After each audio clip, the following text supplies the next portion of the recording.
Okay, well, welcome. Welcome to the Conversation Coalition. It is so nice to see you here. I mean, we're meeting to talk about the big questions in life. Isn't that amazing?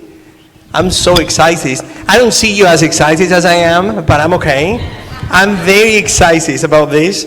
So I'll just tell you a little bit about who we are. We're just a group of friends, Christians and atheists that, got together and said, it is so important to have conversations. And if we have conversations about, conversations that matter, that it's even better, We all, when we are alone and no one is looking and we start wondering about the big questions, we, at least this is my experience and my friend's experience, we go, we don't get to the opportunity to talk about these things that often. So I've been doing this for a few years, but now doing it with friends, Christians and atheists, as a group together with one objective, which is, hey, let's have this conversation together. Let's be super civic. Is that the way you say it? Civil. Civic is the Honda. So let's be civil.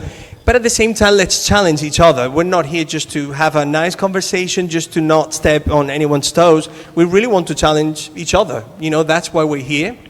Now, at the same time, as we are disagreeing with each other, just keep in mind that we together, as a unity, we're becoming an example for people to replicate this, so that people can see, I think I can do this at home. I can do this with my friends. I could just hang out with them and have these conversations. Why not? So this is the spirit about what we do. Now, before we start talking about what we're doing and we start having the conversation, I just want to say thank you to the Dawson Fellowship that hosts us. Please give a round of applause. They are all for the big questions and just to give us a space to have these conversations on a monthly basis. That's beautiful. So we're super thankful for that. One thing I would say, I've never said this, but it happened to us one time. So if you come here to have conversations, perfect. Ask each other questions, perfect.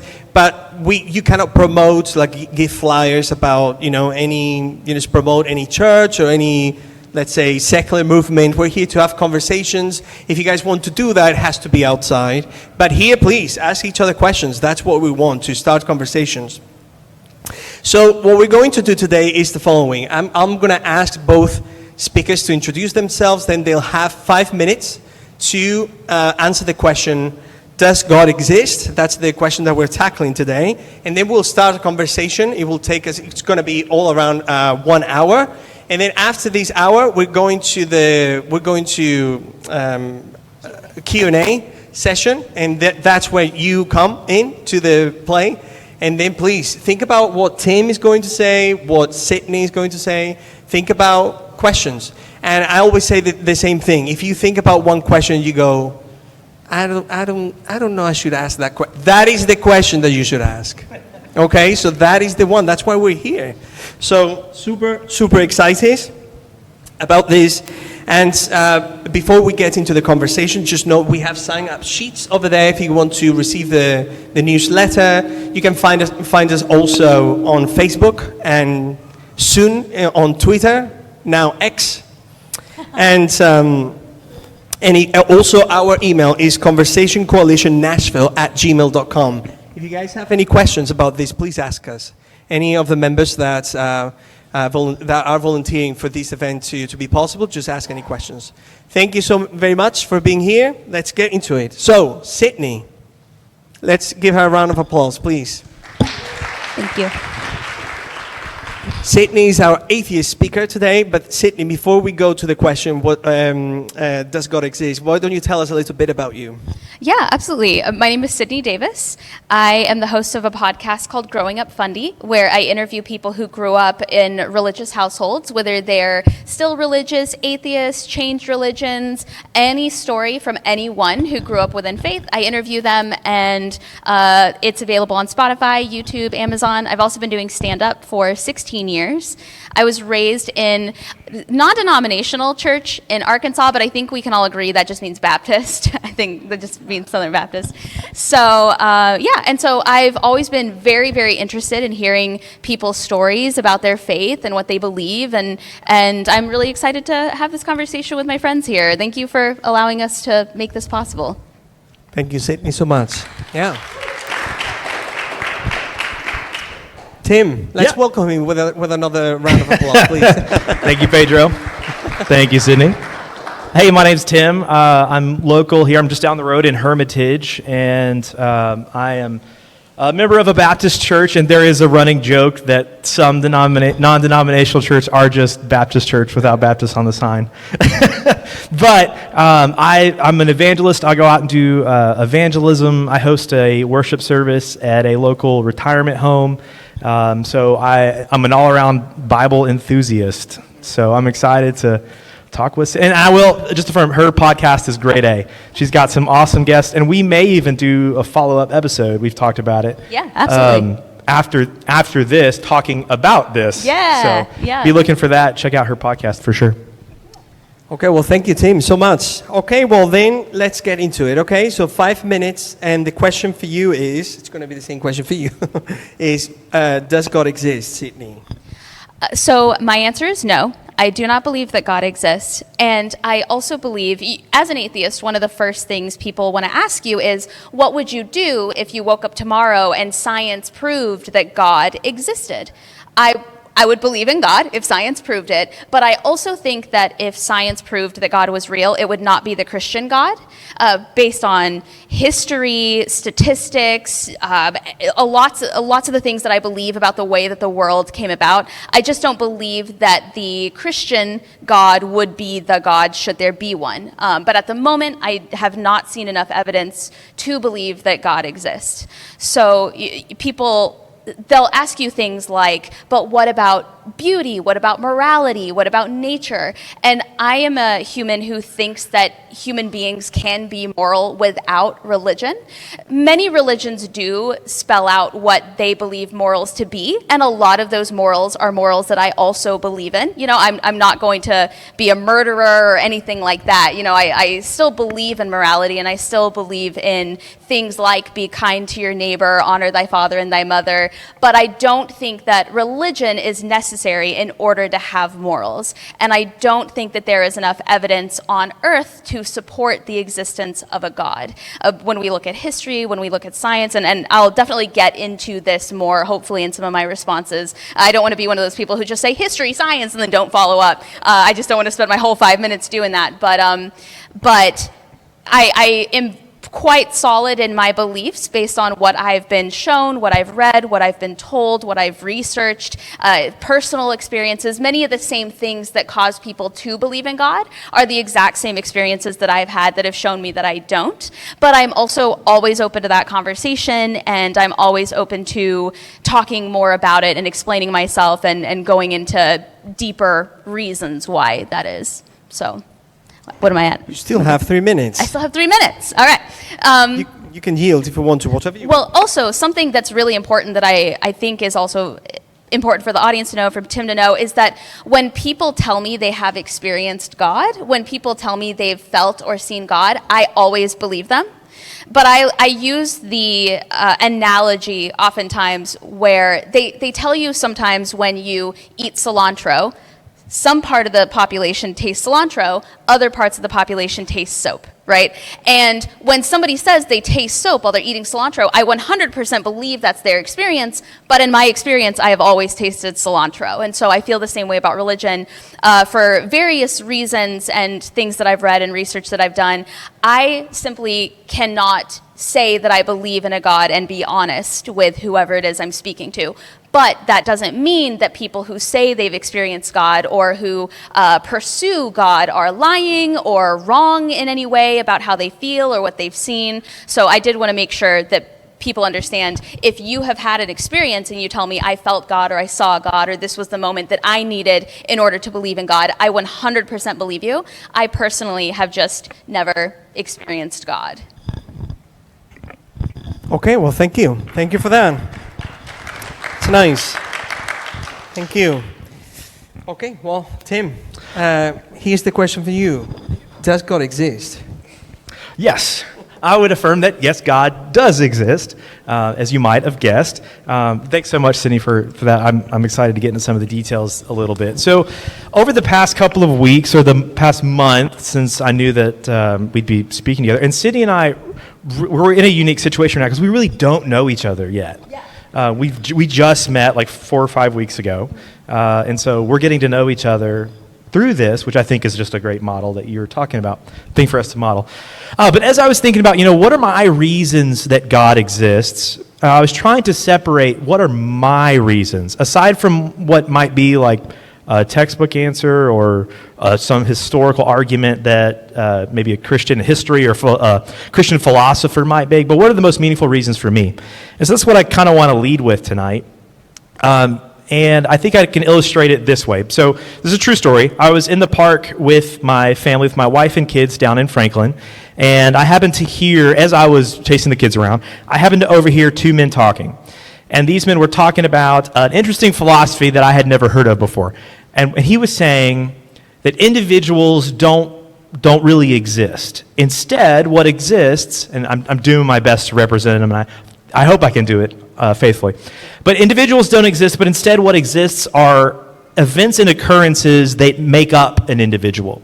That you have cells dividing and stomachs digesting and brains doing their brain chemical reactions and things like that. And a person is just a way we summarize a collection of events. And so I was listening to this and I was pretty intrigued. And I said, do you mind if I make a comment? If I butt in your conversation a little bit? And they were like, oh yeah, for sure. And I said, okay, what I think I'm hearing you saying, if I can use this analogy that I came up with, is that if I take a trip to the beach, well, the trip doesn't really exist, but instead, what you have are events that make up this trip. I put gas in the car, I put luggage in the car, I load the kids in the car, we drive to all those different occurrences make up what I just summarize as the trip. And he said, oh yeah, that sounds pretty fair. And I said, okay. My only issue with that is how do you account for the worth of the individual?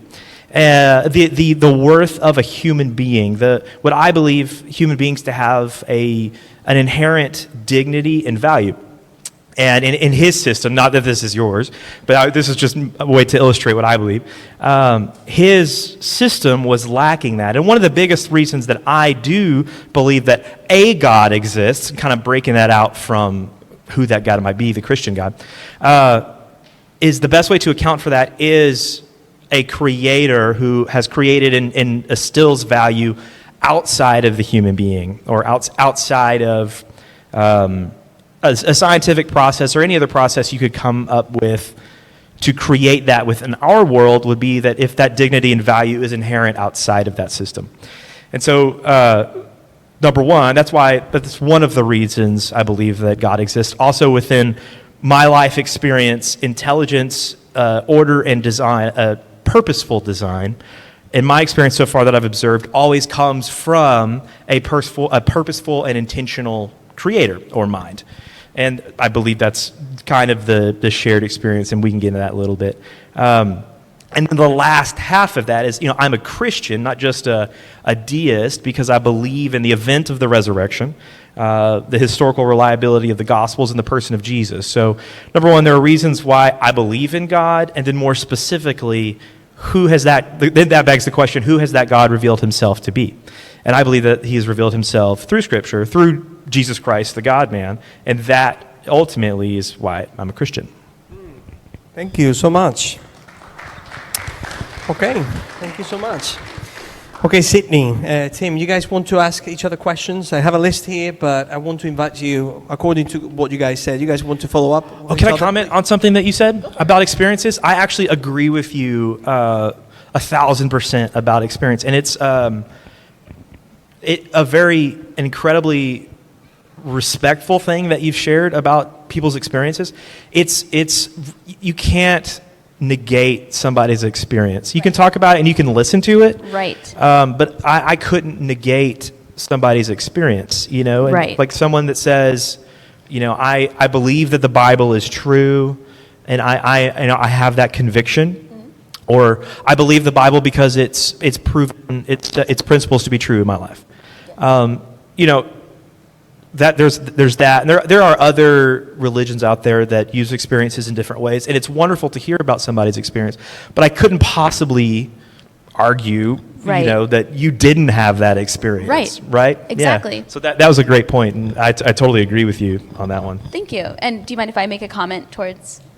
The less I talk, the better. So please go ahead. So thank you so much for validating that, because I also teach storytelling classes, and we talk all the time about how facts can be right or wrong, right? If we went to the same high school and I say that, oh, I hated prom because the colors were red and black, and you're like, no, the colors were green and white, one of us is wrong, right? But if we went to the same prom and I said it was the worst night of my life and you said it was the best night of your life, both of us are correct. Yeah. So you can't be wrong about how you feel. You can only be wrong about factual evidence. And just to kind of address your point of value, I think that value is subjective. I do not think that there is anyone who has zero value. Okay. But I do think that value is based on human experience. For example, I am in a relationship. I value that person more than I have valued many people in my entire life. But I also recognize that if that same person didn't show up to Pedro's birthday party, he probably wouldn't notice. Not that he doesn't care about him, not that he doesn't think he's a good person or worthy of value, but that person's value to me is different because of how I feel about that person and having met that person and experiencing that person. His value is different than the value he would have to somebody like Pedro, who values everyone. Like, Pedro treats everyone like they are your best friend. It's amazing. Like, everybody loves Pedro. But I also recognize that his life would be fine without that person in it, if that makes sense. And the same thing can be said about parents or relatives or teachers. The value that someone places on you directly does not outweigh how much value they have in general. Value is something that we create, I think, or that we experience through human interaction, right? I also have a bunch of parrots, and people in this room probably would not want to have 10 parrots like I have, because I value those traits and those animals and those pets a lot differently than most people would value them. Most people would say, oh, they're so loud. Not that they want to kill those animals at all. They would say, no, don't do that. Don't put them down. But also, please don't bring them to my house, right? So I think that value is something that you can create either by literally you are a valuable person because you build the community around you. Maybe you're a carpenter, a construction worker, something like that. You can create value in the ways that you interact with people. So if you are kind to somebody who other people dismiss, maybe they don't even really notice this person exists, you probably have more value in that person's eyes than in other people who know you personally. So by not having a God, that doesn't mean that people don't have value. I think it's just a different type of value that people see through God's eyes when they read the scripture, when they read about how God views them and how they should treat people. That's just another type of value that we can place on another human being when we treat them with kindness and when we treat them the way that we would running into them on the street. So can I press you a little bit on that one? You should. Press me. You should press him. So, okay, I think I'm following what you're saying, and I do believe that atheists and non-theists do believe that people are valuable. Sure. Yeah. So that's not an accusation I would ever make. But for value to be subjective, so for an individual who might be a hermit or doesn't have a lot of human interaction. Right. Would there be a true, could I say this person is less valuable or doesn't have much value, and would you affirm that as a true statement? So if, say for example, I were to stay home for the rest of my life, I were to be a hermit, I were to never leave, there is intrinsic value that I think we should put on human lives, right? They should have food, water, they should have healthcare, they should have a place to live, they should have a place to be safe. Every human is valuable in my eyes in that way. But I would not say that person is valuable to the community. I would not say that that person is valuable to the education system. Like, there are different types of value. Sure. And I have no value as, say, a football coach. I have no value in that regard at all. And if somebody were to tell me that, if somebody were to walk up to me and be like, I think you are worthless on this field, I would be like, you are correct.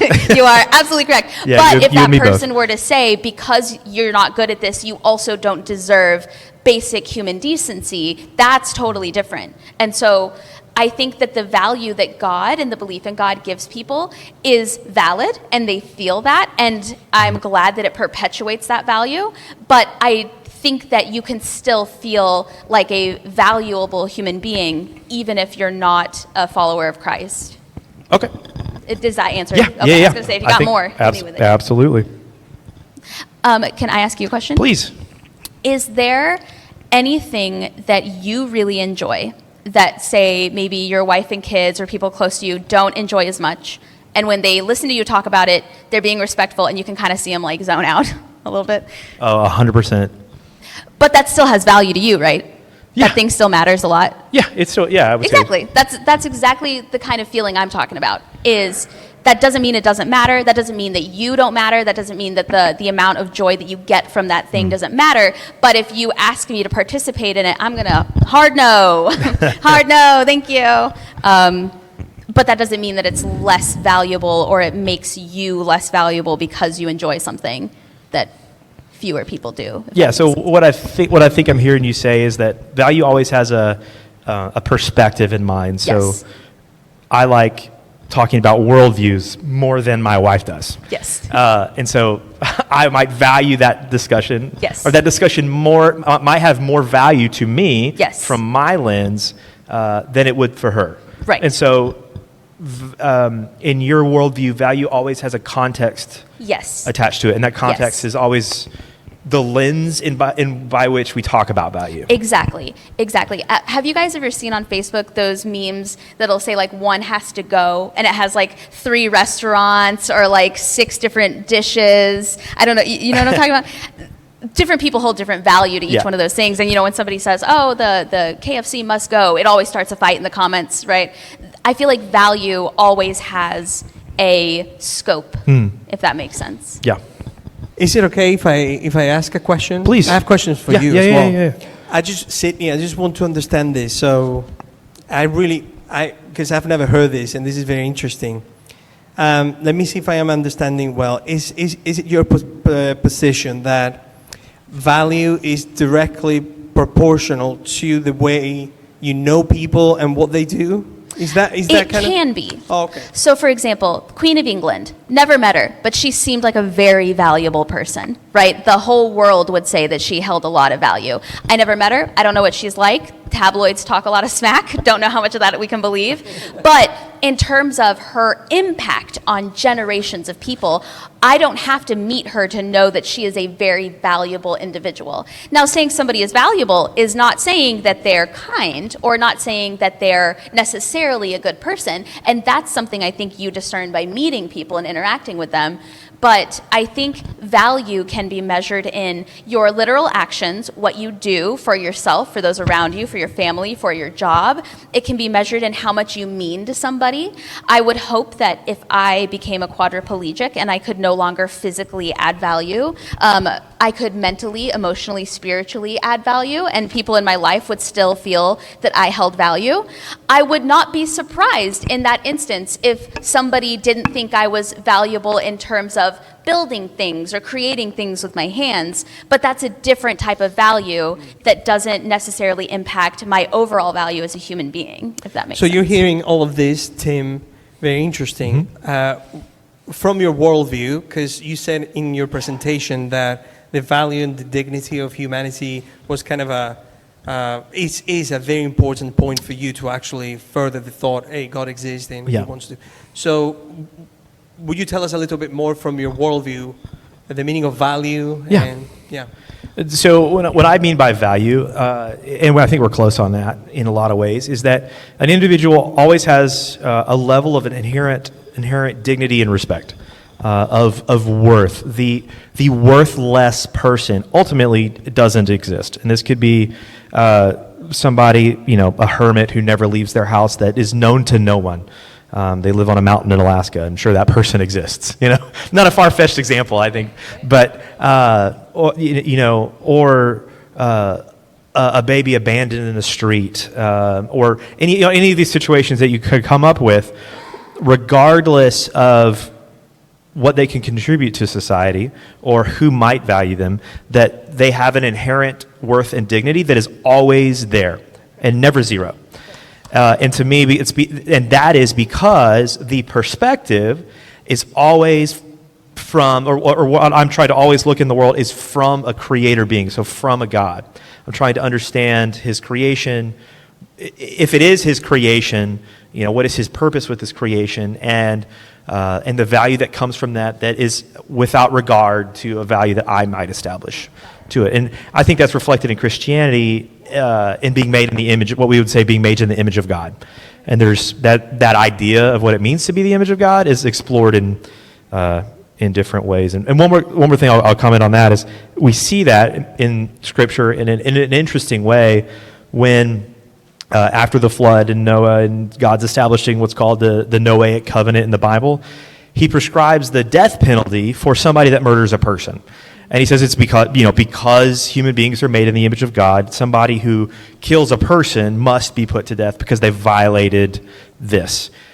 Interestingly enough, the death penalty there is also prescribed to animals.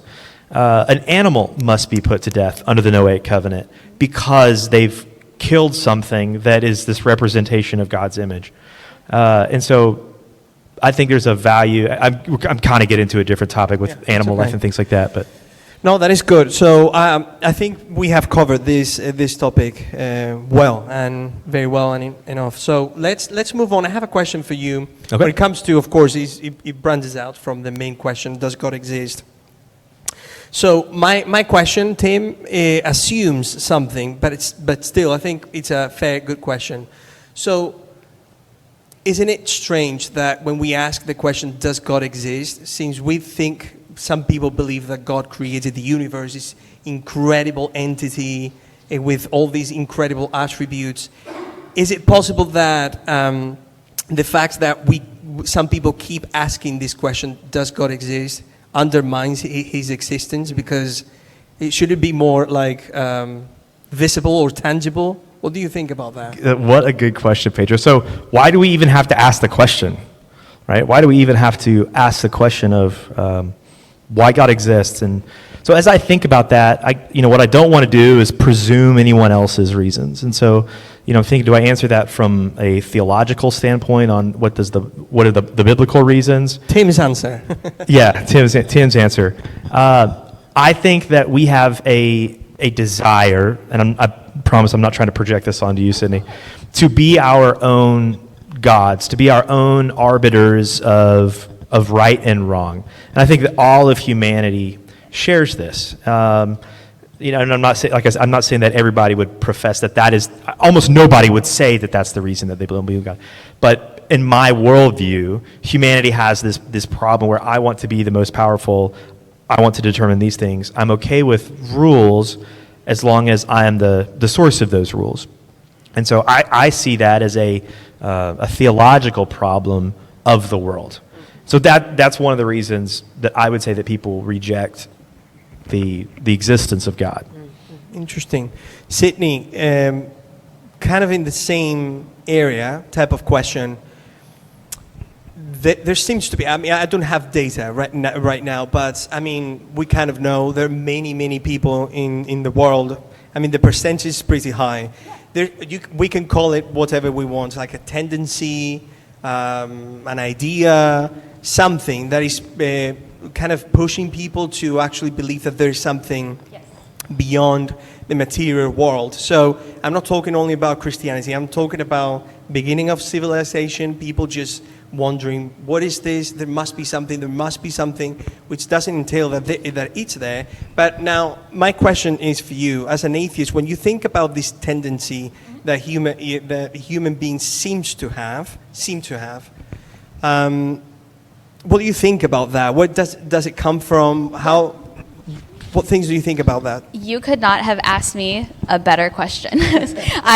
So my favorite book is by a now friend of mine. He wasn't a friend of mine when I read the book. His name is Dr. Anderson Thompson, and he is a psychiatrist. And he has a book called Why Do We Believe in Gods? Why We Believe in Gods.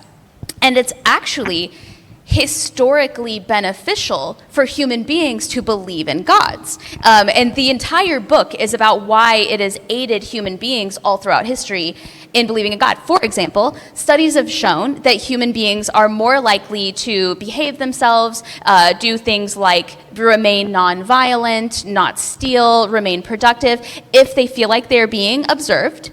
And they are also much more likely to assist in development of the village and the people around them if there is a reward also.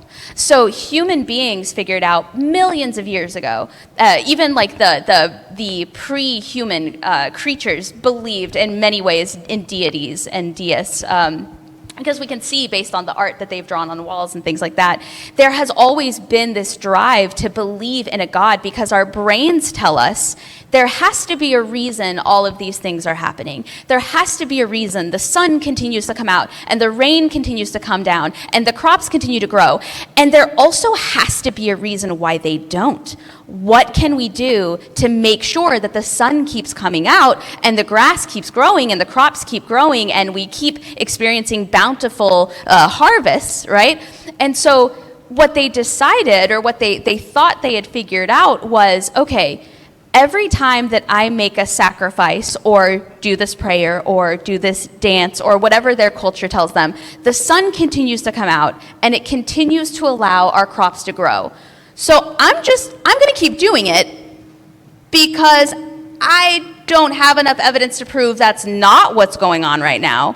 And the next thing you know, you've got a new religion. You've got something that you do for the sun, something that you do for the crops, something that you do for the rain, something that you do for earthquakes, things like that, when the full moon comes out. And so it was actually beneficial for human beings to say, there is something going on that we need to appease in order to keep peace here on earth, in order to survive. And it also helped them kind of keep members of the tribe in check because, it's never, I don't know if you guys know this or not, but it's never a good idea to kill members of the tribe because that's less hunters, less gatherers, less people, right? So if you say, please don't kill other villagers, the one villager who keeps doing it is like, why? You say, because it's bad. And he says who? And you're like, I have had this argument with this man every time he does this. And so you say, did you know there is actually a person in the sun who will reward you if you stop killing people, if you don't kill people, but will punish you really bad for eternity if you do? And they say, oh, I guess I should stop killing people, right? And so the idea of gods has been around for ages. And that's why in the beginning I said, even if science turned around and said, oh my gosh, there's been a God this whole time, it wouldn't be the Christian God, because Christianity is an amalgamation of other religions that have existed historically before Christians even existed. For example, did you know that the Mayans and the Incas had a God that was born of a virgin? He was. I'm not going to butcher his name on stage. It starts with an X. It's very difficult to pronounce. But he was their version of what I would translate into Jesus. And he was born of a virgin. And that virgin was the sun goddess who provided for the earth. And one of the ways that she provided was she sent her son to earth to help, again, with the crops and the bounty. But you have to keep the sun happy in order for these blessings to be upon you, if that makes sense. And so it actually fascinates me when I think about how people have always benefited from the belief in God. And that's why I believe people when they say that they're very religious and that it feels important to them to do whatever their religion requires them to do. What about you, Tim? Go ahead. Well, so what is the link there between the Mayan gods and the God of the Hebrews? So I was saying that a lot of Christianity is derived from other religions. So this idea that the God or that your salvation or your Savior came from a virgin is actually available in ideas that were pre-Jesus even existing. So I struggle with that one a little bit. Sure. So are you saying that the Mayan religion specifically influenced the Hebrews Just on an a different example. continent? Just Or an that it's just, example. hey, there's similarities between what they believed on this continent versus what they came up with this continent, right? Just an example of how religions that, as a former Christian myself, we would look at and we would say, every single other thing about this religion is whack, but this part is the same. There are a lot of religions that we as Christian human beings would say, I believe nothing that that religion says. They are a savage community, things like that. But at the same time, some of their stories or some of the aspects of their religion are the same as ours. And we're either we derived from them, or maybe we didn't. But this idea that even people who disagree with religions can say there's a lot of similarities between these religions. Me, as a totally secular person, I don't believe there's a God at all. But I'm like, isn't that interesting how even when we look at religions that we think are entirely third world, we wouldn't do anything that they do, they still share some of the details of what we then have in our religion. Whether it was derived directly or not is up for debate, and which is why we're here, I guess. Yeah. Well, no, to have a conversation. Yeah, Do you want to follow up? Yeah, so I guess I would counter that a little bit by saying there are similarities in between many religions, and the more you zoom out, the more similar that they're going to be. And so there are Egyptian myths where some of their gods have died and rose from the grave again. And if I were to phrase it like that, it would be like, oh yeah, absolutely, that sounds like Jesus. But when you examine what really occurred in that resurrection, my assessment would be that it's actually more different from Christianity than it would be similar. Sure.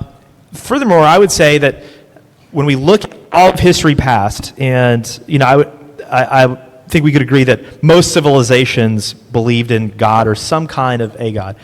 I would say that there's maybe something more to that we should consider, that everybody has this drive to believe in a God, because when we observe the world around us, our natural reaction is that this could not have happened by chance or natural process. And that has been the consistent human experience since humanity began. Can I respond to that? Yeah. I would argue that I agree with that until modern history, and with the advent of Google and research and technology, the reason I think we're seeing so many people turn secular is because they are getting those questions answered. The Mayans, they would say, I need a reason why the sun keeps coming up, and I need a reason why it gets mad at me and it burns all my crops. As modern human beings, we can say, that's because the world is 24 hours, and that's the turning of the sun. So I totally agree with everything you said. Up until now, as we're seeing, especially in the United States, we're seeing record numbers of people identify as secular or spiritual, but without a religious identity. It's because those questions that so many human beings have had for as long as we've existed are now being answered through technology, research, science, things like that. Yeah. Interesting. Oh, go ahead, please. Right. So, to me, maybe just to step us into a different category a little bit off of that, science and God are related categories, but different. So I would say that I could never prove the existence of God by the scientific method. Because in the same way that I could not prove the existence of Shakespeare within the play of Hamlet itself. Okay. Now, I would say that the Hamlet suggests an author, but I couldn't tell you much about Shakespeare, just from the play. Maybe some things generally about him, but I couldn't prove to you that Shakespeare existed. So I would say that science, and this is probably just plug in for a future discussion that we'll probably have in more detail for this. To me, science and religion are compatible. Okay. Because God has created the world with an order and design. And there's a passage in Deuteronomy that says, somebody here probably knows it, that the mysteries of the world are for kings to discover. So God has created the world with the intent for us to discover how it works. Yeah. And so how the universe began, what the 24-hour day cycle is, why is it 24 hours, what is gravity? All that stuff, I think there are scientific answers to. and that we will find conclusions on that. But it doesn't necessarily, I would say by any means, I don't feel a conflict there with my belief in a God. Sure. Can I just say one thing? The only difference with the analogy that you used is we have Shakespeare's corpse. We have his body. We know where he's buried. We can DNA test him and we can find him and we can see him and we can pick up the pieces of Shakespeare if we want. So while I totally understand that analogy being like not being able to prove the existence of someone through the work written about them or by them, I think the main difference is if I were a staunch Shakespeare, not apologist. What's the opposite of apologist? If I was out here, a conspiracy theorist who like thought Shakespeare wasn't real, somebody could very easily be like, he is real. Here's where he lived. Here's his marriage certificate. Here's these things. Whereas with God, he is more of, I feel like his existence is built more upon the faith of belief. Interesting. This is so, I'm enjoying so much. Me too. This is great. Could we be here for 3 or 4 hours? This is so fun. I got nothing. We have ready. touched on value. We have touched on belief. I would like to ask you both the following question. This might be a bit ambiguous, but I really want to ask it. I think about these things a lot. I just wanted to see how you guys would answer this. I'll start with you, Tim. All right. How much did your socio-cultural background dictate your beliefs today? And I want to ask that question to you as well. And I'll rephrase it a little bit for you. I mean, it's the same, but go ahead. Great question. So am I a Christian because I was raised in a Christian home? It's not exactly what you're asking. Similar nature of question, but more than Christian, believe in God. Like, okay, sure. I mean, of course, but yeah. So I was raised in a Christian home, and you could draw a conclusion that I am a Christian because I was raised in a Christian home, or I believed in God because my immediate influences believe in God. But think back to the experience question or point that Sydney and I were discussing. I would never tell somebody, let's say they're an atheist or a non-believer, and they grew up in a non-believing home. I would never come to the conclusion, or I would try to guard myself against a bias that would come to the conclusion that their upbringing is the reason that they hold this view now. Because I could say the same thing about somebody who was raised in a Christian home but now an atheist, that it was your upbringing that resulted in your non-belief. Yep. Just as much as you could say, I was raised in a Christian home and that is the reason that I am a Christian today. So, I couldn't say that there were not influences that perhaps have influenced me in this way, but it's not an area that I put much stock in terms of, the reason that you're a non-believer today, or Bethany, whom we heard speak last month, and you, Pedro, that you are what you believe today because of those influences. I hope I didn't muddy that up too much. I completely understand what you're saying. So kind of the same question, Sydney. I guess every time that I have conversations with my atheist friends, this question, I love hearing their answers, because in this area of the world, Christianity is very prevalent. So you're born and it's everywhere. I was born in Spain and super secular. You see churches, imagery, but no one cares. Right. But in this culture, Christianity is everywhere. And then you get to believe in it, but then you stop believe because there's some people, I don't know, you actually answer some questions, you have some experiences, and I just wonder, this is very difficult. I would say it's almost impossible to find an answer for this. But if you had born in a place where Christianity wasn't prevalent at all, and then you're faced with the statements, that the affirmations of Christianity, it's difficult to imagine all of this, but what do you think that your beliefs about actually not Christianity, the belief in God, would that change? I hope you kind of understand what I'm trying to. Yeah. So and feel free to course correct me if I go in a different direction than you intended. I 1,000% think that I was Baptist because I was raised in a Baptist environment. I'm 1,000% sure that's the case. The reason I called myself non-denominational is because my parents called themselves non-denominational, and it wasn't until I was older that I realized we'd just been Baptist the whole time. Fantastic casserole, though. No regrets there.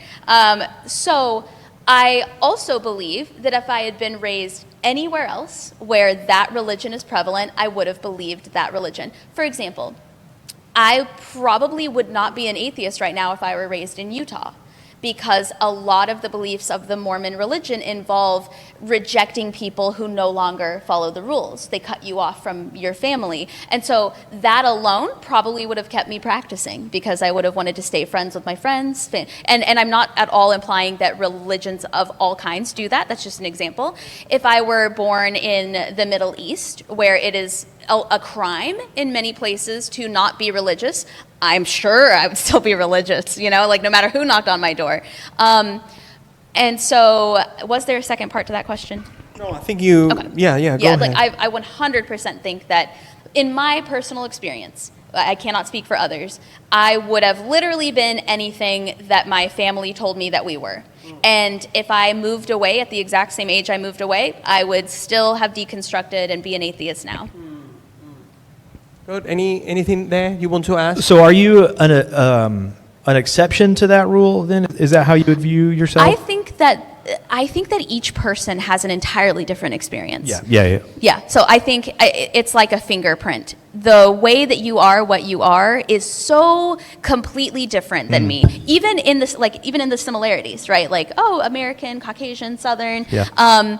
We're still going to have so many differences that I think I would be more shocked and suspicious if I met two people with the exact same story, as opposed to everybody having at least a little bit different of a spin on it. Yeah.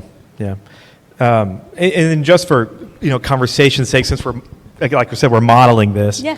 I would never, and neither of us have done that tonight, use that as a talking point against someone. That, you're an atheist because you were raised this way, or you were a Christian or a Muslim or a Mormon or whatever because this way. I'm always going to assume that you have your own valid reasons or experiences, and I think everybody should kind of come off the launching pad, with that. Absolutely. I could not agree with that more. I would never ever try to guess or assume why people are the way they are. Yeah. And if I did, I would be probably wrong the majority of the time. Yeah, in this case, the question was more like personal, when you wonder about why do I... Let me answer that a little bit more directly. So I was raised in a Christian home. I didn't come to saving faith until I was about 26. And that's where I think I went from this kind of a cultural belief to where... if you had asked me at any point, I would have believed it, to where it really became a conviction for me. Yeah. And that's where my life really changed. That's when I started wanting to understand the Bible and what it taught and what is theology and the gospel and should I be sharing the gospel. And that was the pivotal moment for me. And so I would say that's the moment where it no longer became the faith of my parents. Interesting. And my own. It became my own. Yeah. Yeah, absolutely. Well, I'm enjoying so much this conversation. Let's move on to another question. I want to hear your thoughts. We're going to talk about evidence. Okay. Now, there are many podcasts, 2 trillion, I've counted them. And all of them, it's almost and Sydney has the best one. I was going to say, you're about to has the best hurt my one. feelings. Wait. No, but meaning talking about evidence and the meaning, philosophical expectations, background, what this means to me, to you, from the context. That is okay. I mean, it's a good conversation to have. Yep. Yeah. But just to simplify it, instead of going to, perhaps you guys want to define it, you guys can define it. But sure. Question for you, Tim, and for you, Sydney. I'll start with you, Sydney. Okay. When it comes to evidence, and you say, I lack a belief in God, I'm just not convinced. So what type of evidence you would expect from a concept like this to be real? What would you like to see or experience? Would you expand on that a little bit? Yeah, absolutely. And I love that question. I love asking people that question too, because I've never gotten the same answer twice. I think it's one of those things, it's another one of those very personal things where for each person it's different. So for me personally, when I was a Christian, I wanted to be a really good Christian. I really wanted to embody Christianity, what it meant. And I spent so much time praying begging God to show me something, because I never really felt like I fit in with congregations. And so I remember thinking, like, God, if you would just speak to me the way that you spoke to people verbally in the Bible, or if you would show me, the rainbow right now, like you've shown people in the Bible, or if you would something, like if you would just get my mom to say a secret code word, like it doesn't even have to be a miracle, like just get her to say cucumber, like in the next sentence. And I feel like I was a weird kid, guys. You're like, wow, look at my haircut, you know that. So I think you and I would have been friends. I think we would have too. And I truly think that if I say the Christian God because that is my scope of what I believed God was at the time. If the Christian God, if it mattered that much to him that I be a believer, because if he had shown himself to me, I would have proselytized, I would have crossed the world, I would have been that person out on the street with the sign, I would have done anything for God for the rest of my life if he had shown me what I had needed to see at the time. And so I remember it being as big of things like part the clouds and take a peek, or little as, here's a secret word, and I'll know that if my mom uses this word in the next day that it will have worked. And I never ever saw results. I never saw results. And people say things like, for example, I only have one kidney. One of my kidneys failed when I was 21. I've heard people say, God showed you his existence by saving you that day. Like you almost died and he saved you. And which I'm like, hey, good point. But we could go down a whole day's worth of rabbit holes if any positive thing is a sign from God. But if God was truly the father figure that he is for Christians, you would think that he would show you what you need in order to have that belief, in order to be like a member of his, I was going to say militia, but no, something more positive. You'd want him to know that you would have done anything for him in that moment, And so if I ask my real dad every day for 10 years to buy me a necklace for my birthday and he buys me sneakers, it's like, I guess like that's evidence that he loves me. But how am I supposed to know if he knows that the one signed, you know what I'm saying? So did I forgot what the original question was. Yeah. So what about you, Tim? And you can follow up with anything that she says, but if you want to just maybe answer the question first. So when you think about evidence as a Christian, what do you think about, how do you approach this type of question? Well, kind of like I mentioned in the beginning, so two steps really. Number one, does a God exist? And number two, who is, if he does exist, if we can get past that, then who is that God? And I would say that if I had control, there would be more miracles for me to witness. I would prefer that. But I also have to, I'm not trying to be preachy, but the Bible is a kind of a key to my worldview. Yeah. And I have to look at other accounts and things that have happened in the past when the Israelites, they're going through the Exodus and the Red Sea parts, and they cross the Red Sea, and what is the first thing they do when they get to the other side? They make a golden calf. They make an idol. And so I have that in my perspective. It's like, gosh, even if I saw something like that, I feel like I would mess it up and I would come up with a way to not believe that or to discredit that in some way. But I do believe that I have sufficient evidence. So our answers are just inherently a little bit different there. I believe that creation, I would call it creation, is sufficient to indicate that there is a God. Just like we talked about, we would come to a different conclusion when we looked at all human societies before us. We hit on that already.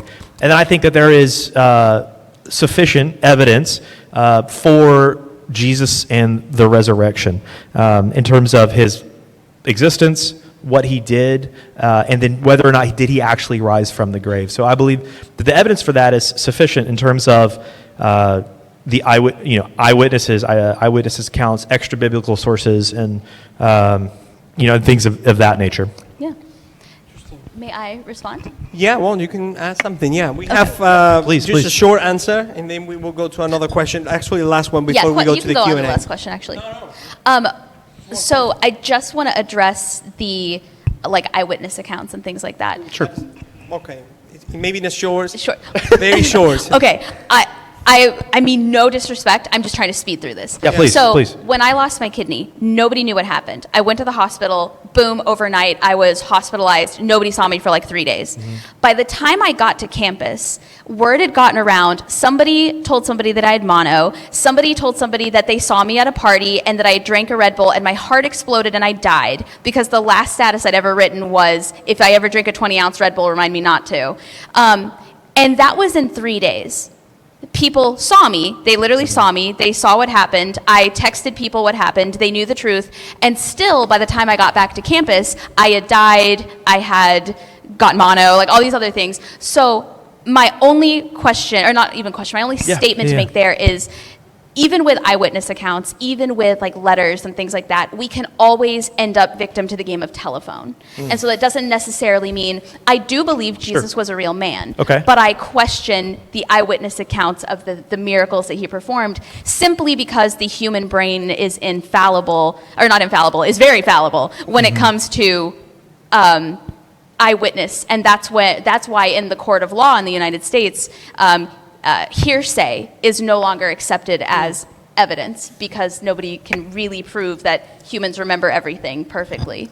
Just very short comment about that. Yeah. Like very short. Half a second. We have a biblical evidence talk scheduled for November, so we'll definitely circle back. Okay. November. But I would say this is not all you talked about, but the Bible being a telephone game is a great point to consider, because if we could do a telephone game in this room with just the first 2 rows, say something silly, and by the time it gets to the other end, it's completely distorted, and the original message is lost. But the Bible, focusing in on that, is unlike the telephone game in that it's not a single line of transmission. So I'm getting at the whole through the centuries transmission, and instead what we have is dozens and hundreds of lines of transmission. Copying Mark or Luke, and what we can do is then compare those copies of Luke together to see where somebody made a mistake or left something out or even made a change. And I believe that we can accurately reconstruct, because we don't have the original Gospel of Luke anymore. That papyrus is dust in the wind. But we can reconstruct what Luke wrote. That's only part of what you talked about, but we got to get on. Well, thank you guys so much. I have one more question before we go to Q&A. And let's see what happens.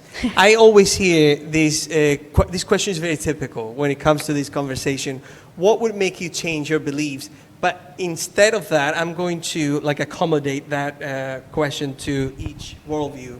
I hope I do a good job. If not, then I hope so too, Pedro. Don't invite me anymore to be a moderator.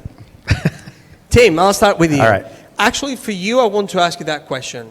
Experience, evidence, scripture. Do you doubt? And if you do you consider anything that could happen in your life in terms of evidence or whatever that would lead you to stop believing in God and change dramatically your life in that respect? So let me break that up just a little bit. So do I doubt? The answer is yes. I have times when I doubt. I have times when I challenge my own belief. And I would say that whatever your worldview is, whatever religious, non-religious, you need to have those times and question yourself.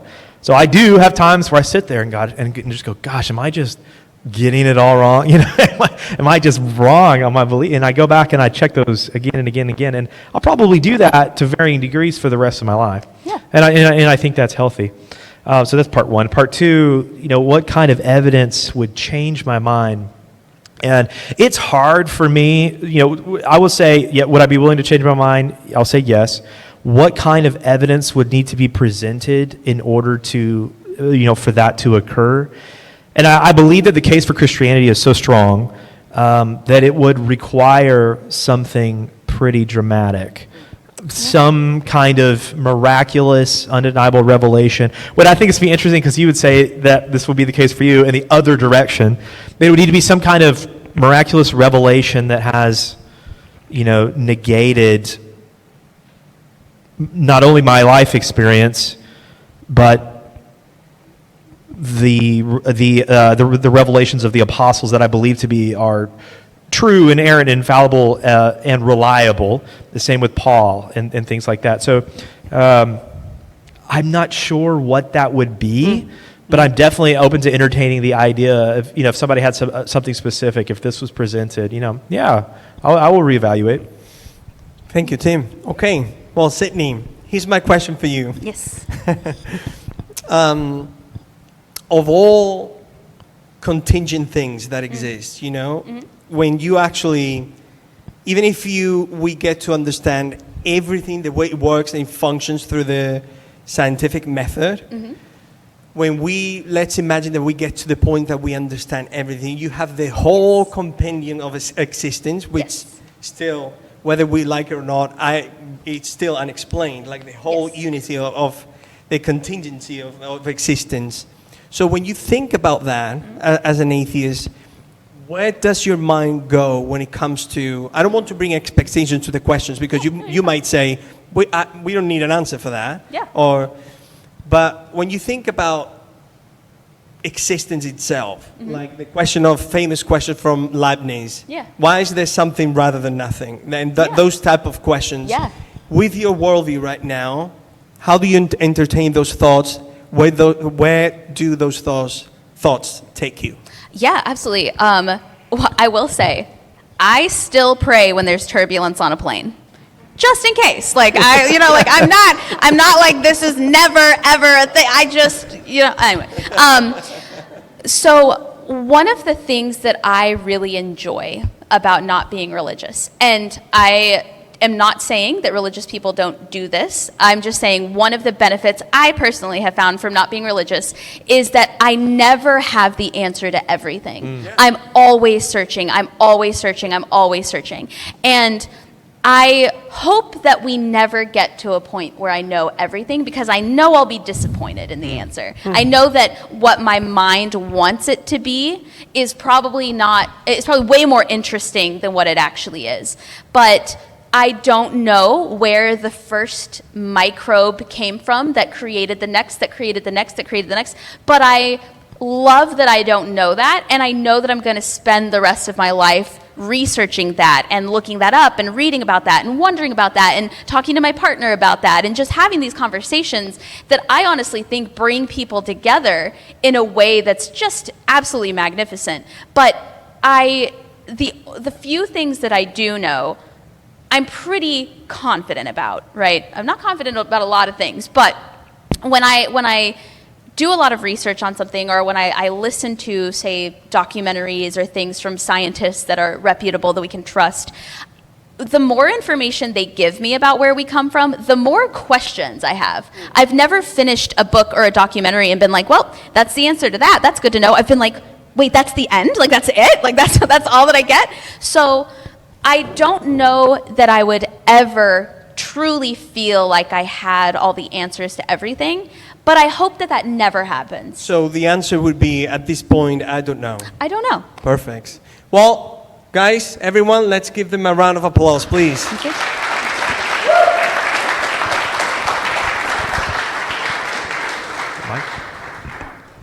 Okay, well, this is the Q&A section. The English language loves acronyms. Q&A, question and answers. I always have so many troubles. Some people talk with using so many acronyms, and I don't understand many of those. Okay, so Q&A, we have a mic. Elliot here, please say hi to Elliot. Hi, Elliot.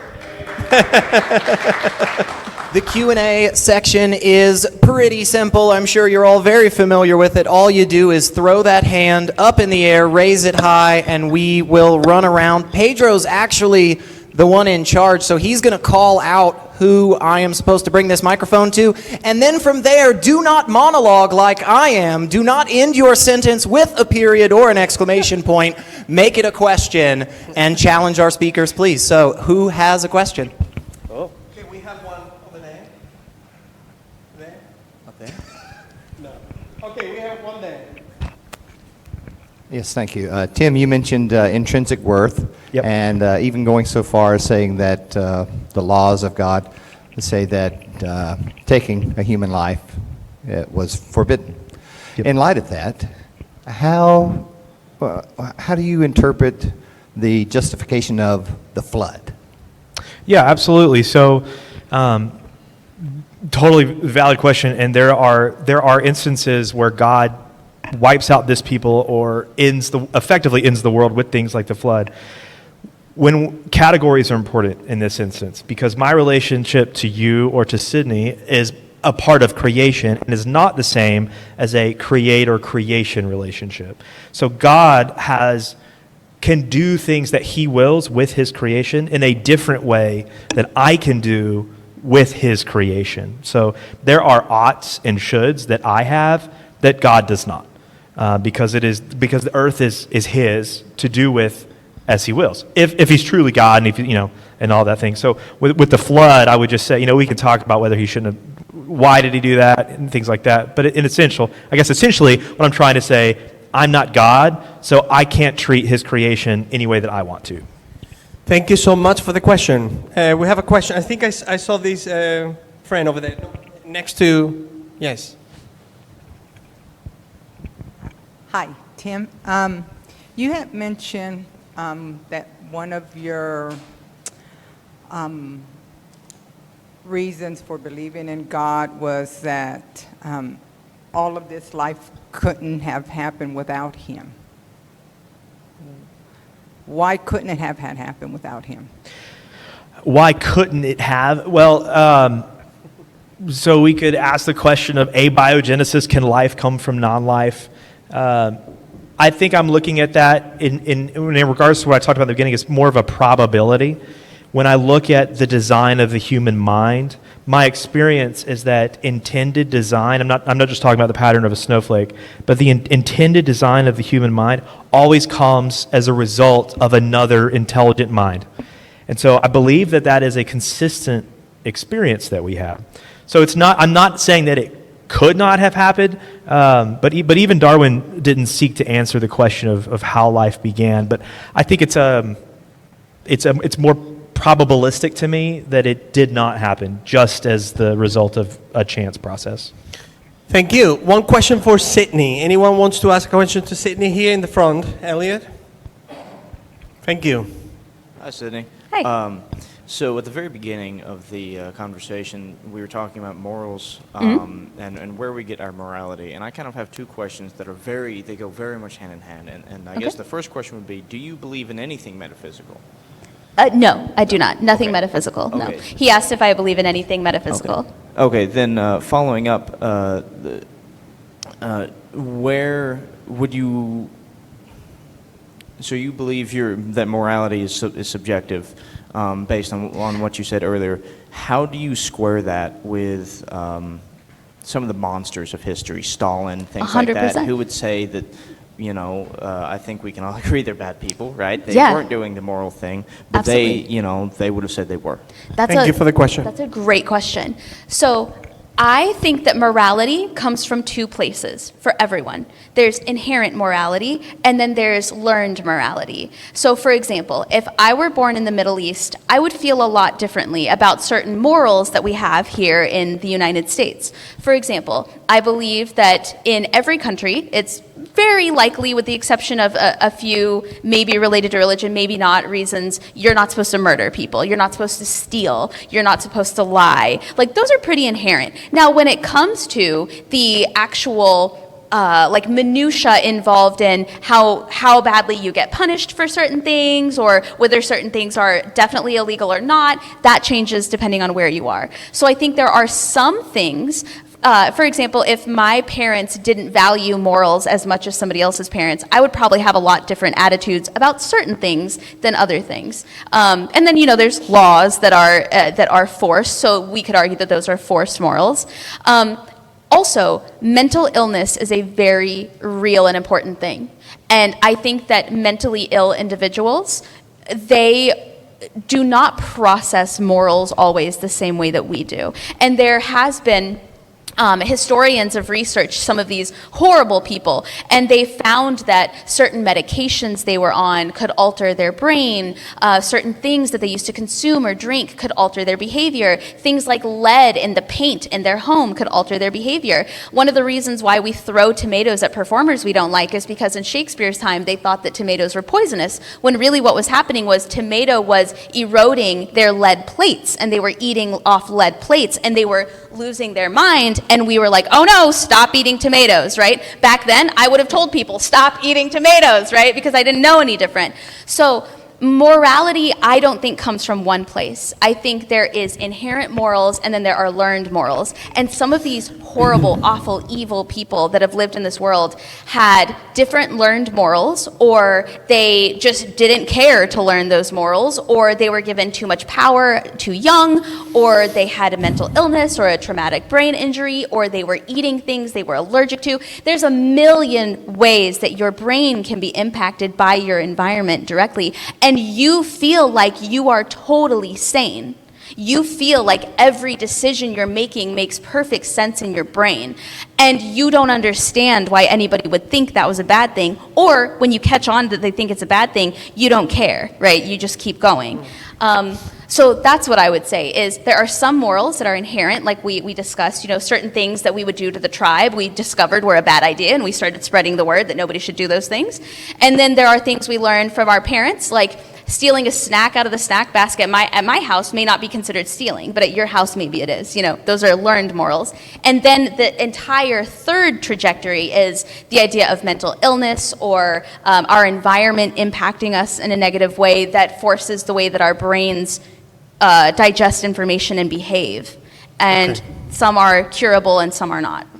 Thank you. Thank you so Great much for the question. Yeah. We have a question there. Just as a reminder, real quick, folks, you don't need to yell into the microphone, but do project as loud as you can, because we all want to hear. Question for Sydney. How should a society or political order see individual value individual value and dignity, and why? I'm so sorry. Is it okay, Elliot, or could we... How should a society... Yeah, the mic. Oh, you can use mine, actually. Yeah. How should a society or a political order see individual value and dignity, and why? And if there is no ought in your answer, does a democracy not have the same value as a tyranny? That last part, does democracy have the same value? Value as tyranny. As a tyranny. Okay, so I think with things like the Geneva Convention, we've decided as a human race the baseline expectation for what human rights are. So there are some things that as a society, like the UN, the United States, everybody's come together and we've said, these are the rules that we are deciding are the basic human rights that humans should live by. And if you don't allow humans in your country to live that way, you are a bad country. You're not providing for your people. So I think that the government should throw out that first part of the question. So sorry.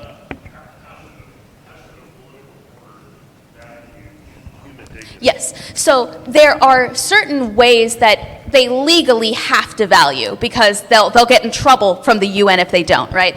But there are also ways that the government should look at a human being, and even if you're not a builder, even if you're not a banker, as a society and as a member of this economy, you hold that in your hand. If you're never spending money, you're not benefiting the economy. If you're never purchasing, you're not benefiting the economy. So if anything, they should actually be very concerned with how they treat us with value, because if we all, as a group, decide to stop doing things the way they're done, we can actually make a major impact on how well or not well things are going in this country, if that makes sense. Yeah. And so I think the last part of that question, I want to make sure I hit it. If there's no ought as to why society should value individual dignity, is a tyranny not as valuable? Therefore, is a democracy? Are they not equivalent? I think a tyranny is actually the complete opposite of valuing people.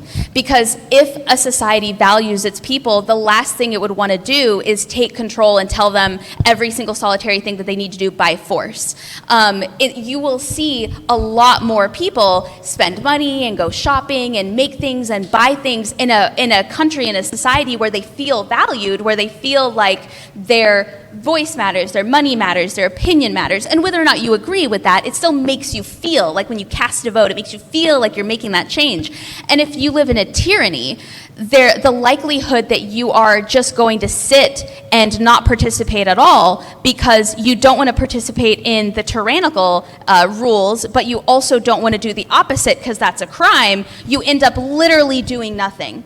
You end up like my average Tuesday where I've got a whole to-do list and I don't know where to start, right? So I think the idea of a tyranny is actually proof that there are people out there that try to run their government without respecting the value of human life. And we see what happens with those countries quite often, right? They have famines, they have things like that because people stop farming. They stop going to machine factories to work. They stop doing those things because their choices are either be forced to work 24 hours a day for 10 cents a day, or et cetera, or do something the opposite, try to change your life and go to jail or get tortured and nobody ever sees you again. So you end up with a bunch of people, a large population of people who don't want to be too smart because that's a threat. They don't want to be too dumb because that's a burden. They don't want to work too hard because they'll be made to work harder because they're good at what they do. They don't want to work zero amount of time because then they're considered defacting or defecting from the rules and they stand out in a bad way. They literally just don't want to stand out at all. Okay. Thank you so much for that, and thank you so much for the question, Jean. Okay, let's ask a question to Tim. Anyone wants to ask a question to Tim? To Tim, okay? Both of them, that works as well. Okay. So my question is, and this is for both of you, how do you explain in multiple religions the same event happening? So my example would be the flood. In multiple religions that there has been at least a global flood in some of them, or at least some level of flood that wipes out a bunch of people, and have had some kind of heroic story, whether it's through Noah or whoever. And could that mean that all of humanity has had a similar experience? Let's go with Tim first. Okay, so could that mean because there are flood stories from multiple civilizations that they shared a common experience? I would say yes, that would be evidence that would not prove, I'm very careful with that word prove, but it would be evidence for a common experience of a global flood. So I don't think the existence of multiple flood accounts, I think they're all very different, but there's a way we can look at that and say that points back to a common occurrence. And I would say I actually am very flagrant with the word prove, and the flood could show up in every single solitary religion that exists on earth. But if no scientist has proven it ever happened, to me it's a fable. To me there's a lot of stories in the Bible that I totally understand what the message is and what they're trying to get across, but very much like Aesop's fables, I don't actually think happened, if that makes sense. Thank you so much for the question. Okay, a question for Tim. Anyone wants to ask a question to Tim? Then any people asking questions? Tim? Yeah. Then we'll go to you. Thank you.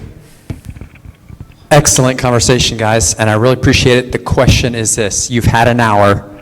It's the most obvious question of like the whole thing. Okay, it's a super duper, all-knowing, all-powerful thing, and we've been here an hour.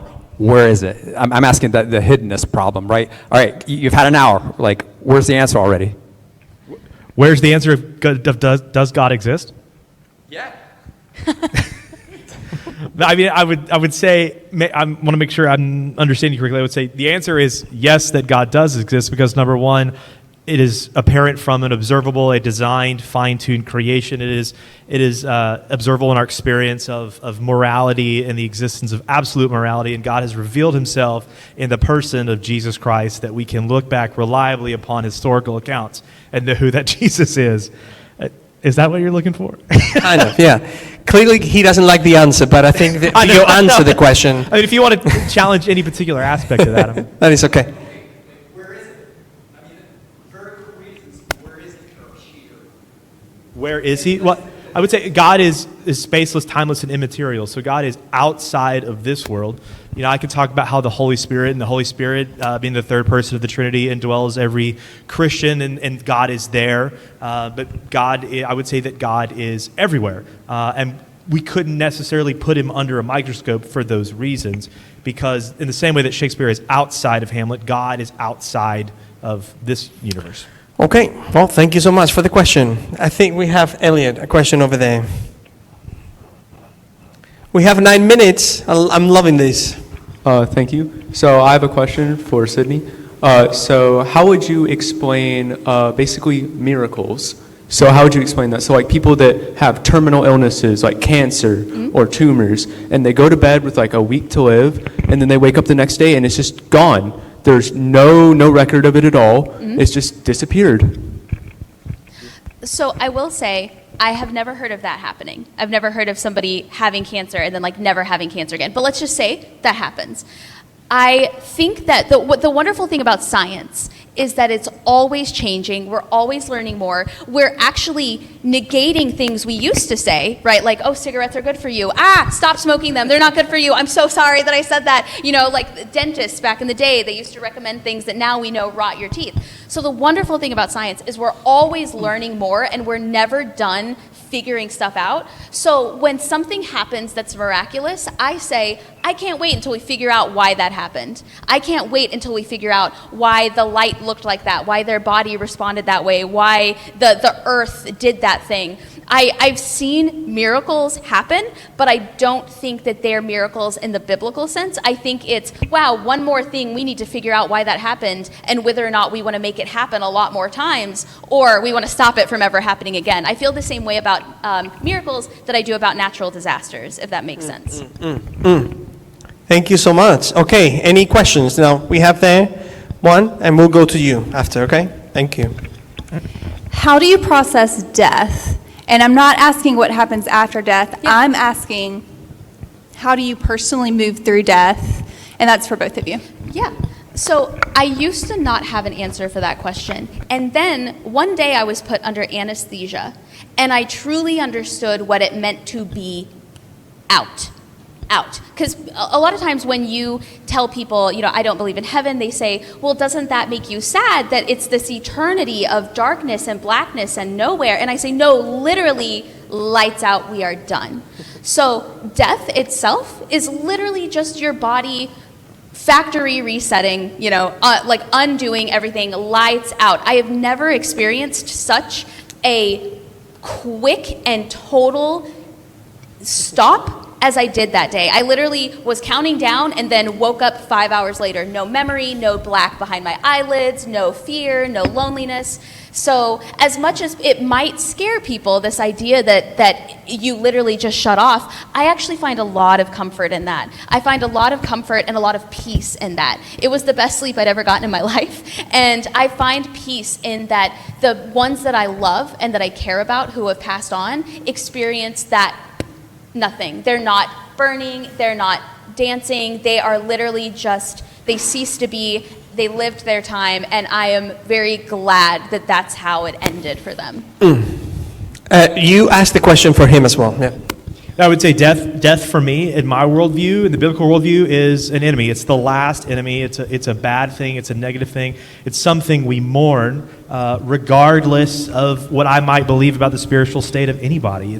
So I mourn death.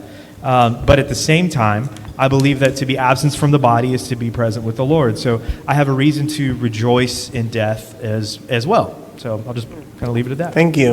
I think we have time for one more question. And yeah. Hello.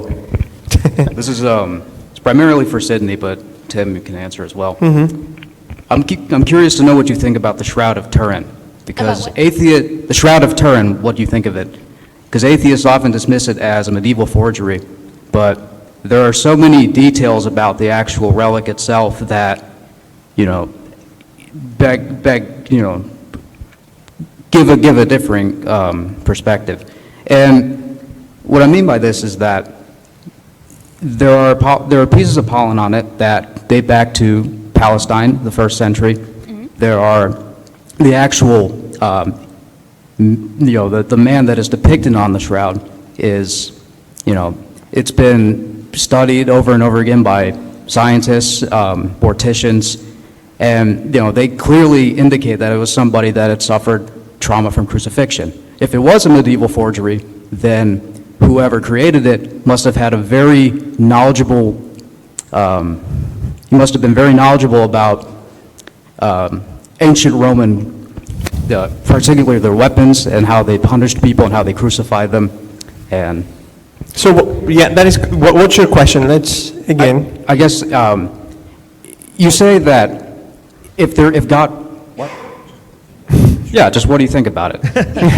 I'm sorry, I'm only sorry. Thank you so much. No, that's a great question. That's actually a really great question. So a lot of people think that when you're an atheist, you don't think any of the Bible is true. It's not the case. I think that the Bible is much like any story being told to me by any person. Parts of it are going to be true, and parts of it are going to be fabricated or remembered incorrectly, or some of it just fake. So, for example, Jesus shows up in so many different places. I actually think he was a real man. I do. I think he existed. I don't know what he looked like. I don't think he looked like my friend Elliot over here. But I don't think that he had magic powers or miraculous abilities. I think either he was a medicine man who was ahead of his time, where things like washing your hands literally was miraculous and saved lives. I do think that he performed what people knew to be miracles at the time, but I think if we were to be able to travel back in time and go, we would recognize a lot of what he was doing was just self-care, or was healthy, or was sanitary, and they had just never heard of those things at the time. So when he treats somebody who has leprosy and the leprosy goes away, I don't think that was a miracle. I think he literally just knew how to get rid of leprosy in a time when not a lot of people did. I don't think that he was able to divide bread and fish between a million people. I think a real man who did some wild stuff that nobody had ever seen before really existed. I think he was really crucified by the Romans because they thought that he was the Son of God, and they believed everything they were hearing. But I also think the story of Jesus and Jesus' travels and meeting so many people, the game of telephone really widespread some of the things that he did. So maybe he helped somebody with a skin condition, but by the time it got to Egypt, or by the time it got to Jerusalem, or by the time it got wherever it went, he had rose from the dead, and he had gotten this guy to walk who couldn't walk, and that's why Jesus was crucified, because of rumors, some of which are based in fact, and others of which were just because he was the most miraculous person anybody had ever met at the time. Well, Can I comment on that real quick? very, very short. So the Shroud of Turin is interesting, but I think that's about it. It's not something that I would. I think there are, as Christians, for Christians, there are better things that I could appeal to. The Shroud of Turin is a burial cloth that was this Jesus' burial cloth that's got an imprint on it. There are interesting things to consider about it, but I think the jury is still out on whether it was actually Jesus' burial cloth. But it's definitely something interesting to consider. I'd say that for sure. Well, Sydney and Tim, 30 seconds, final thoughts, please. I'll start with Sydney. 30 seconds, final thoughts. I've really enjoyed this conversation. Yeah. I've really enjoyed being able to talk to you guys. If you have any questions for me after this, I would love to clarify, give you my email, get answers to you. And if you're interested in being a guest on my podcast, Growing Up Fundy, you are more than welcome to apply to be so as well, whether you're religious or not. I would love to talk to you. Round of applause for Sydney. Thank you, Sydney. Tim. Yeah, this has been a blast. I'm legitimately sad that we have to end it. But, just to kind of summarize some of the things I talked about, I do believe that God exists and that we can know who he is. I believe in things like absolute morality. While absolute morals might be few and most of ethics are gray, that absolute morality does exist and that human value is inherent, regardless what a government might determine or things like that. And those things are best explainable, if not only explainable, by the existence of a creator being outside of creation. So kind of like we've already said, if you want to ask me about those, I'm happy to talk to you more about it. That's why we open the doors 30 minutes before, and that's why we hang out after, is because we want you guys to engage with each other and then engage with us once the formalities are over. So, thank you. Well, Round of applause for Tim, please. Thank you so much. Hey, we really don't take this for granted at all. It is so cool to see you here. Thank you again for TDF for hosting us. And we have there, Bethany, by the way. Say hi, Bethany. We have some snacks and sign-up sheets to receive the newsletter. We have a Facebook account. Isn't that amazing? We have also a Twitter account. Sometimes my jokes sound better cool in my brain. But very excited for the next event. And Elliot want to close saying something. Thank you. First off, let's give a wonderful round of applause to our moderator, Pedro Garcia, tonight. And there are a handful of wonderful people. Hopefully they'll all raise their hands. We are the folks that are helping make this happen. And then, of course, the Donaldson Fellowship is absolutely wonderful for letting us use this space. Please be a good steward of this space. Make sure that it is free of debris and trash. Again, a reminder, one of the easiest things you can do to help us right now is follow us on the Twitters and the Facebooks, okay? Sign up for that newsletter, but honestly, it is so incredibly easy. Please, please, just tell somebody. Just tell somebody and get them here. I think if we are here tonight, it shows how much we value these events and hearing from other people and learning and having our ideas challenged. And I think there are more people in the Middle Tennessee area that agree with us. So thank you all once again so much. And don't forget, the last Thursday of every month, we will be having these events. So we hope to see you there. Thank you so much.